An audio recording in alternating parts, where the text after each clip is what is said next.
और कहा कि चारधाम यात्रा से पहले सभी आवश्यक व्यवस्थाएं भी पूर्ण हो। और देखिए आप अक्षय तृतीया से पहले सोना चांदी भी सस्ता हुआ है। आज के ताजा सोना चांदी के रेट क्या चल रहे हैं आप देख सकते हैं। 60,446 रुपए प्रति 10 ग्राम सोने का रेट चल रहा है और चांदी में 74,763 रुपए प्रति किलोग्राम पर भाव चल रहा है। और हाँ, आज ईद का त्योहार भी है। आप सभी देशवासियों को ईद मुबारक, क्योंकि कल चांद का दीदार हो गया था, चांद दिख गया था और इसीलिए आज देश भर में ईद मनाई जाएगी। राजधानी दिल्ली समेत देश भर के कई राज्यों में कल शाम को चांद देखा गया। आज शनिवार को ईद मनाई जाएगी। इसको लेकर देखिए उत्तर प्रदेश में भी ईद पर 3000 के लगभग संवेदनशील स्थानों पर कड़ा पहरा लगाया गया ताकि माहौल खराब न हो। लगभग 250 कंपनी पीएसी व 5 कंपनी सीएपीएफ भी मुस्तैद की गई है। अच्छा, यूपी पुलिस के साथ साथ बिहार राज्य में भी पुलिस हाई अलर्ट पर है। 48 कंपनियों का अतिरिक्त बल तैनात किया गया है ना। और वह देखिए बड़ी खबर, देश के प्रधानमंत्री नरेंद्र मोदी ने भ्रष्टाचार पर संबोधन देते हुए कहा कि अगर चूक हुई तो देश का धन लूट जाएगा। देश के सभी राज्यों के सभी जिलों के आईएएस अफसरों को आदेश दिया और कहा कि ध्यान रखें राजनीतिक दल टैक्स पेयर्स का पैसा कहां खर्च कर रहे हैं। कल सिविल सर्विस डे के मौके पर भी पीएम मोदी ने कहा कि बीते 9 साल में भारत विश्व पटल पर आया तो वो आपकी मेहनत है। अच्छा, सूडान देश में वहां की आर्मी के बीच काफी कंट्रोवर्सी चल रही है, तो हमारे जो भारतीय नागरिक वहां रह रहे हैं ना, उनको लेकर भी पीएम मोदी ने उच्च स्तरीय बैठक बुलाई और हिंसा प्रभावित क्षेत्रों में फंसे भारतीयों की स्थिति की समीक्षा की। प्रधानमंत्री ने कहा कि कोताही बर्दाश्त नहीं होगी। सूडान में फंसे सभी भारतीयों को सुरक्षित निकालने के लिए तुरंत प्लान बनाया जाए। और इससे एक दिन पहले यूएन चीफ से भी मिले थे विदेश मंत्री, तो अब पीएम मोदी ने कहा कि इमरजेंसी प्लान तैयार रखें। अच्छा, वह देखिए भारतीय अंतरिक्ष अनुसंधान संगठन इसरो ने एक और कामयाबी हासिल की है। सिंगापुर के 2 उपग्रहों के साथ भारतीय रॉकेट ने प्रक्षेपण किया है, उड़ान भरी है। वह देखिए बड़ी खबर, सरकारी विभागों के अलावा अन्य संस्थाएं भी कर सकेंगी आधार प्रमाणीकरण। मंत्रालय से इस संबंध में सुझाव भी मांगे हैं। आधार कार्ड वेरिफिकेशन को बढ़ावा देने के लिए सरकार ने ये नई पहल की है, नए सुझाव मांगे हैं। अच्छा, वहीं वंदे भारत ट्रेनों को लेकर भी सरकार ने एक नया नियम लागू कर दिया है। वंदे भारत और शताब्दी एक्सप्रेस ट्रेनों में अब दिव्यांगों के लिए रिजर्व होगी सीट। प्रति कोच 2 सीट दिव्यांग लोगों के लिए आरक्षित रहेगी। वह देखिए बड़ी खबर, देश में कोरोना की रफ्तार और ज्यादा बढ़ती जा रही है और अब केंद्र सरकार एक्शन में आई। 8 ऐसे राज्य हैं जिनमें कोरोना बहुत ज्यादा बढ़ रहा है। उन राज्यों को पत्र लिखकर निर्देश दिए हैं केंद्र की नरेंद्र मोदी सरकार ने। वो 8 राज्य कौन कौन से देख सकते हैं आप, उत्तर प्रदेश, तमिलनाडु, महाराष्ट्र समेत राजस्थान, केरल, कर्नाटक, हरियाणा और राजधानी दिल्ली को पत्र लिख करके केंद्र सरकार ने कहा कि कोरोना के मामलों और संक्रमण पर कड़ी निगरानी रखी जाए, जांच वगैरह को बढ़ावा दिया जाए। केंद्रीय स्वास्थ्य मंत्रालय ने चेतावनी देते हुए कहा कि अभी खत्म नहीं हुई है महामारी। वैसे भारत में आंकड़ों की बात करें तो देखिए आप, एक्टिव केस की संख्या भी 66,000 से ज्यादा पहुंच चुकी है। पिछले 24 घंटों के दौरान देश में 11,692 नए मामले आए, 28 लोगों की मौत हुई। कुछ और राज्यों के कोरोना आंकड़े अपन आगे देखेंगे। फिलहाल देखिए आप अगली बड़ी खबर, सुप्रीम कोर्ट ने केंद्र और राज्य सरकारों को एक और नोटिस जारी करते हुए कहा कि 8 सप्ताह में हलफनामा दाखिल करें। घृणा, अपराध और मॉब लिंचिंग के जो पीड़ित हैं उनको मुआवजा दिलाने को लेकर सुप्रीम कोर्ट ने राज्य सरकारों को यह आदेश दिया है। वैसे आपको पता होगा कल ही करोड़ों प्रवासी मजदूरों के हक में भी सुप्रीम कोर्ट ने फैसला सुनाया था और कहा था कि 3 महीने में राशन कार्ड उपलब्ध कराए जाएं। सभी राज्यों को यह हिदायत दी थी सुप्रीम कोर्ट ने। और देखिए पति पत्नी के मामले को लेकर भी एससी की तरफ से एक बड़ा फैसला सुनाया गया। सिर्फ ससुराल में हुई पत्नी की मौत के आधार पर पति को दोषी नहीं ठहरा सकते हैं। एक ऐसे ही मामले की सुनवाई करते हुए सुप्रीम कोर्ट ने यह बड़ा फैसला सुनाया। अच्छा, वही देखिए बड़ी खबर, बिहार में सुधा डेयरी का दूध 3 रुपए महंगा हुआ। 24 अप्रैल से फुल क्रीम मिल्क 62 का और टोंड 49 रुपए का मिलेगा। परसों 24 तारीख से ये नई रेटें लागू हो जाएगी। ज्यादा जानकारी आप देख सकते हैं। वैसे बिहार में जो जातिगत जनगणना करवा रही है ना नीतीश सरकार, तो इसको लेकर भी इसके खिलाफ सुप्रीम कोर्ट में नई याचिका लगाई गई है। उस पर भी 28 अप्रैल को सुनवाई होगी। और देखिए बिहार में सिख ईसाई को लेकर पेच फंस रहा, तो प्रशासन ने अब समाधान निकाल लिया। अब सिख और ईसाई जातियों को नया कोड दिया गया। समस्या यह थी कि इन्हें किस नंबर के तहत रखा जाए, तो अब इनका कोड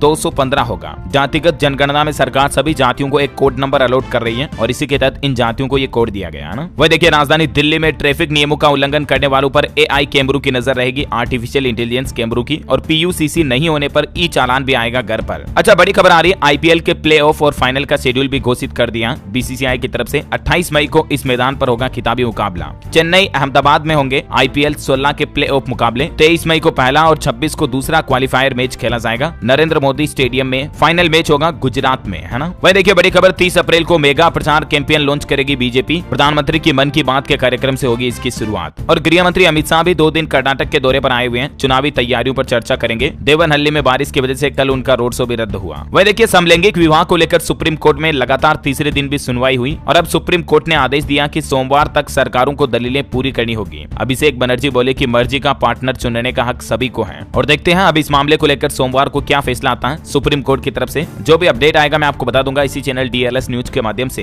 तो इसके लिए आप मेरे साथ जुड़े रहिएगा। इस चैनल को सब्सक्राइब करके बेल आइकन जरूर दबाए रखिएगा ना, ताकि आप कभी कोई काम की न्यूज अपडेट मिस नहीं करेंगे। वीडियो को चाहे आप लाइक करो या ना करो दोस्तों, लेकिन सब्सक्राइब जरूर कर दिया करो ताकि हर एक इंपॉर्टेंट न्यूज आप तक रोजाना पहुंच पाएगी। चलिए आगे बढ़ते खबरों की तरफ देखिए आप। ऑटोमोबाइल इंडस्ट्री से खबर आ रही कि मारुति की वैगनआर कार एक साल में सबसे ज्यादा बिकने वाली कार बन चुकी है। 2,12,000 यूनिट बेची एक साल में कंपनी ने। अच्छा भाई देखिए, एक दिल दहला देने वाला सोशल मीडिया पर वीडियो सामने आ रहा। पेंशन के लिए कड़ी धूप में कई किलोमीटर चली बुजुर्ग महिला, टूटी कुर्सी का सहारा लिया। देश की वित्त मंत्री निर्मला सीतारमण ने यह वीडियो शेयर करते हुए देश के बैंकों से कहा कि इंसानियत दिखाओ जरा। ये देख सकते हैं आप, देश की फाइनेंस मिनिस्टर का ट्वीट भी। देश भर के सभी बैंकों को भी निर्देश दिए गए कि पेंशन लोन वगैरह को आसान किया जाए ताकि लोग बागों को और खास करके बुजुर्ग वगैरह लोगों को परेशानी ना हो। खातों में ऑनलाइन ट्रांसफर करी जाए पेंशन को, ताकि पेंशन लेने के लिए बैंकों में ना जाना पड़े और बुजुर्ग लोग अपने नजदीकी मित्र से ही या बैंक मित्र से ही पेंशन के रुपयों को निकाल सके। तो ये सब कुछ बातें बैंकों से कही है देश की वित्त मंत्री ने। वह देखिए दोस्तों, ट्विटर कंपनी ने ब्लू टिक हटा दिया और ट्विटर के पूर्व सीईओ जेक डॉर्सी ने भी ट्विटर जैसा ही अपना खुद का एक नया सोशल मीडिया प्लेटफॉर्म लॉन्च किया, ब्लू स्काई करके। और अभी ट्विटर ने भारत में भी कई सारे सेलिब्रिटीज, नेताओं के सीएम योगी, विराट कोहली, सलमान खान के अकाउंट से भी ब्लू टिक को हटा दिया। अब मंथली चार्ज देना पड़ेगा तभी वापस वेरिफिकेशन बेस मिलेगा। वह देखिए बड़ी खबर, निगम बोर्ड और यूनिवर्सिटीज के 1 लाख कर्मचारियों को भी ओल्ड पेंशन स्कीम का फायदा मिलेगा। पहले रिटायर्ड हो चुके कर्मचारियों को भी पुरानी पेंशन मिलेगी। राजस्थान सरकार की तरफ से यह बड़ी घोषणा की गई है। इसके लिए 15 जून तक कर्मचारियों को आवेदन करना होगा। वैसे राजस्थान में आरक्षण की मांग को लेकर कल हाईवे जाम किया माली समाज के लोगों ने, तो पुलिस ने इनको रोका, पथराव किया, आंसू गैस भी छोड़ी। आरक्षण को लेकर एक बार फिर से राजनीतिक सियासत बढ़ गई है। जयपुर भरतपुर नेशनल हाईवे 21 पर अरोदाबेरी गांव के बीच सड़क पर लोगों ने आंदोलन किया। वहीं राजस्थान में इंदिरा गांधी शहरी क्रेडिट कार्ड योजना की अवधि को भी सरकार ने 31 मार्च 2024 तक बढ़ा दिया है। मुख्यमंत्री अशोक गहलोत सरकार की तरफ से युवाओं और बेरोजगारों को स्वरोजगार से जोड़ने के लिए इस योजना के तहत ब्याज मुक्त ऋण वगैरह दिया जाता है। तो इस योजना का फायदा अब 31 मार्च 2024 तक लिया जा सकेगा। 50,000 रूपए तक इस योजना में बिना ब्याज के राजस्थान गवर्नमेंट देती है ना। चलिए अगली बड़ी खबर आ रही, जम्मू कश्मीर के पूर्व राज्यपाल मालिक को सीबीआई ने नोटिस भेजा। 27 और 28 अप्रैल को इस मामले में होगी पूछताछ। वह देखिए बड़ी खबर, G20 बैठक से लगी पाकिस्तान को मिर्ची।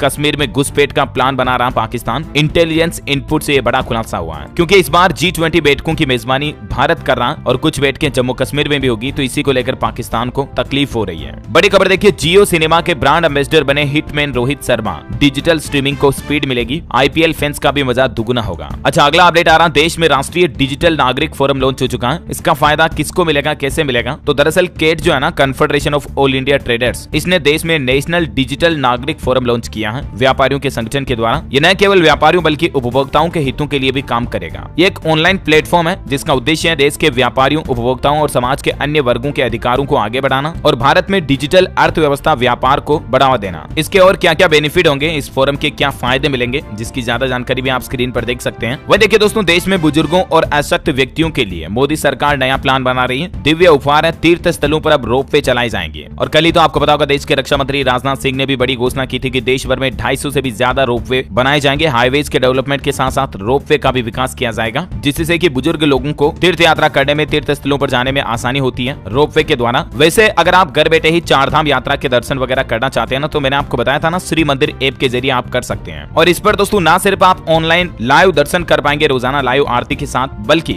ऑनलाइन प्रसाद भी चढ़ा पाएंगे। और इतना ही नहीं, रोजाना का पंचांग देखना हो, चौगड़िया, डेली का राशिफल और भी सभी तरह के भगवान देवी देवताओं की भजन, आरती, कीर्तन वगैरह भी आप श्री मंदिर ऐप के जरिए सुन सकते हैं। इसका लिंक इस वीडियो के नीचे डिस्क्रिप्शन में दिया हुआ, तो आप जरूर डाउनलोड कीजिएगा। चलिए फिलहाल देखिए आप अगला अपडेट, शहद का बिजनेस और मधुमक्खी पालन करने वालों को सरकार देगी मदद। 20 मई तक रजिस्ट्रेशन कर सकते हैं, अंतिम तारीख है। 5 लाख रुपए तक की मदद दी जाती है सरकार की तरफ से आपको मधुमक्खी पालन वगैरह के लिए। हरियाणा सरकार की नई पहल है, ये देख सकते हैं। इसको लेकर हरियाणा गवर्नमेंट ने ट्वीट भी किया। इसके बारे में ज्यादा जानकारी अगर सहायता लेना चाहते हैं तो आप इस टोल फ्री नंबर पर भी कॉल कर सकते हैं, है ना। बड़ी खबर देखिए, मध्य प्रदेश में 3 नए अभ्यारण्य के प्रस्ताव सरकार ने टाले। माधव नेशनल पार्क को टाइगर रिजर्व बनाने के प्रोजेक्ट पर भी सहमति नहीं बनी। राज्य वन्य प्राणी बोर्ड की बैठक में इन मुद्दों को सरकार ने टाल दिया। वहीं मध्य प्रदेश के मुख्यमंत्री शिवराज सिंह चौहान बोले कि सीएम हेल्पलाइन से हो रही ब्लैकमेलिंग अब सुधार की जरूरत है। IAS IPS को नसीहत दी कि अहंकार से दूर रहें। बड़ी खबर है, हरियाणा पंजाब से वाटर सेस नहीं ले सकेगा हिमाचल प्रदेश। केंद्र सरकार ने लगाई रोक, सेंट्रल ग्रांट रोकने की वार्निंग दी। मनोहर के सीएम सुक्खू से आज मीटिंग भी होगी। हरियाणा को क्राइम फ्री बनाने का भी सरकार ने नया प्लान बनाया है। पुलिस ने 12 महीने का कैलेंडर बनाया, हर महीने अलग थीम होगी। जिलों के SP और DSP भी संभालेंगे अभियान। वहीं देखिए बड़ी खबर, उत्तर प्रदेश में मुख्तार अंसारी की पत्नी के खिलाफ लुकआउट नोटिस जारी हुआ। विदेश भागने की आशंका है। 1 साल से अम्फसा फरार है। अम्फसा मुख्तार की पत्नी का नाम है। और न सिर्फ अम्फसा बल्कि साइस्ता जो कि अतीक की पत्नी है, उसके समेत उत्तर प्रदेश में कई सारी महिला अपराधियों को योगी सरकार ने रडार पर लिया है। ये देख सकते हैं, कई माफियाओं की बीवियों की तस्वीरें आप। इन पर 50-50 हजार रुपए का इनाम भी घोषित कर रखा है।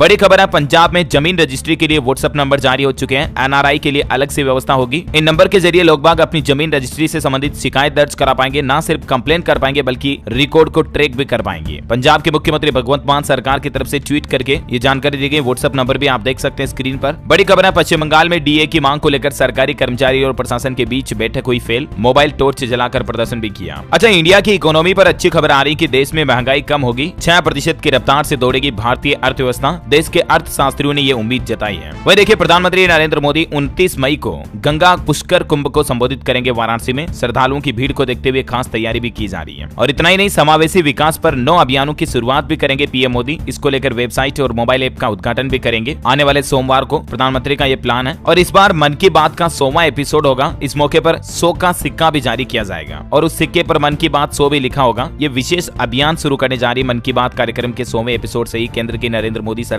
इस एपिसोड को देश भर में लाइव टेलीकास्ट भी किया जाएगा, कई अलग अलग जगहों पर बड़ी स्क्रीन पर। और 100 का सिक्का कुछ यूं होगा जिसकी तस्वीरें भी आप देख सकते हैं। हालांकि ये पब्लिक के चलाने के लिए नहीं होगा, लेकिन एक खास मौके पर खास सिक्का लॉन्च किया जाएगा। कुछ पीस, ऐसा नहीं कि बल्क में 1-2 रुपए के जैसे, है ना। और चलिए आज के मौसम समाचार पर नजर डाल लेते हैं। देखिए, उत्तराखंड में देर रात दून में चली तेज आंधी, हिमपात, वर्षा से गिरा पारा, गंगोत्री यमुनोत्री हाईवे हुआ बंद है। बिहार में पटना समेत 17 शहर लू की चपेट में, 24 घंटे में बदलेगा मौसम का मिजाज, बारिश की संभावना। मध्य प्रदेश भोपाल में भी बारिश हुई। 29 अप्रैल को फिर से नया सिस्टम एक्टिवेट होगा, चेतावनी जारी की है मौसम विभाग ने। और बिहार पटना में भी देखिए कई जगहों पर झमाझम बारिश हुई। अगले 2 से 3 घंटों के लिए वज्रपात का ऑरेंज अलर्ट भी जारी किया। उत्तर प्रदेश में भी बेमौसम बारिश हुई। जालौन झांसी में ओले भी गिरे। 15 मिनट में सड़कों पर सफेद चादर जैसी बिछ गई। कुछ तस्वीरें आप देख सकते हैं। स्काईमेट वेदर की रिपोर्ट के मुताबिक अगले 24 घंटों के दौरान असम, मेघालय, अरुणाचल प्रदेश, नागालैंड, मणिपुर, मिजोरम, त्रिपुरा में हल्की मध्यम बारिश हो सकती है। तो वहीं पश्चिमी हिमालय, दक्षिण तटीय कर्नाटक, केरल वगैरह में भी हल्की मध्यम बारिश की संभावना है। कुछ और राज्यों की जानकारी आप देख सकते हैं जहां पर बारिश की संभावित गतिविधियां देखने को मिल सकती हैं। और चलिए कोरोना बुलेटिन पर नजर डालें तो जैसा कि मैंने आपको बताया था, 24 घंटों के दौरान 11,692 नए मामले आए और केंद्र सरकार ने भी कोरोना को लेकर चेताया कि सतर्क रहें। कुछ राज्यों के आंकड़े देखिए अब आप। हरियाणा में जानलेवा हुआ कोरोना, 24 घंटों में 3 लोगों ने दम तोड़ा, 1059 नए मामले मिले। बिहार में भी कोरोना के एक्टिव केस 700 के पार हुए, 24 घंटों में 133 नए मामले आए। छत्तीसगढ़ में 584 नए मामले आए, 2 लोगों की मौत हुई। पंजाब में कोरोना के 1862 एक्टिव केस हो गए, 24 घंटों में 389 नए मामले मिले। झारखंड में भी संक्रमण का दायरा बढ़ रहा है, 24 घंटों में 46 नए केस आए, है ना। और चलिए कोरोना के बाद कुछ एजुकेशनल खबरें देख लेते हैं। देखिए, एसएससी जीडी पीईटी एग्जाम को लेकर खबर है कि अब 1 मई से होगा जीडी फिजिकल टेस्ट। सीआरपीएफ ने जारी किया नोटिस, प्रशासनिक कारणों से हुआ स्थगित। हिमाचल प्रदेश कर्मचारी चयन आयोग के पूर्व सचिव को भी 29 अप्रैल तक न्यायिक हिरासत में भेजा गया। पेपर लीक मामले को लेकर सभी परीक्षाओं को फिलहाल स्थगित कर दिया है। अच्छा, सोशल मीडिया पर एक गलत आंकड़ा दिखाया जा रहा है। तो यूजीसी के आंकड़ों के मुताबिक देश में कुल 1078 विश्वविद्यालय हैं, यूनिवर्सिटीज हैं, जबकि इंटरनेट पर 5000 से भी ज्यादा यूनिवर्सिटी होने का दावा किया जा रहा है, जो कि गलत है।